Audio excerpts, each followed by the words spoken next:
Alors que les départs de navires depuis les ports ukrainiens se poursuivent, l'ONU s'attend prochainement à une forte augmentation du trafic maritime depuis l'Ukraine.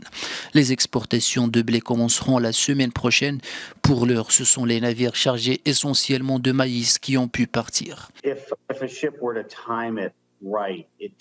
Nous avons jusqu'à présent autorisé 12 navires à quitter les ports ukrainiens transportant plus de 370 000 tonnes de céréales et d'autres denrées alimentaires.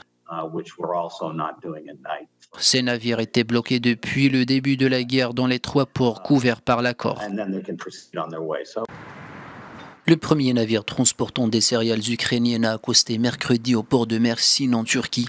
Le cargo avait quitté le 1er août le port ukrainien d'Odessa sur la mer Noire avec 26 000 tonnes de maïs et aurait dû accoster dimanche dans le port de Tripoli au Liban. Les autorités ukrainiennes espèrent que 3 à 5 navires pourront partir quotidiennement d'ici à 2 semaines.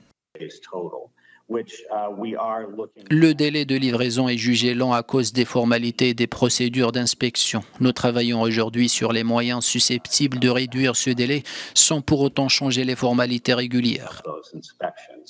À présent, nous avons reçu plusieurs suggestions dans ce sens que nous allons étudier par la suite. Signés le 22 juillet dernier, les accords conclus séparément par la Russie et l'Ukraine ont permis la reprise des exportations en mer Noire pour enrayer la crise alimentaire mondiale. Mais pour le moment, l'accord ne profite pas aux États les plus dépendants des importations de céréales.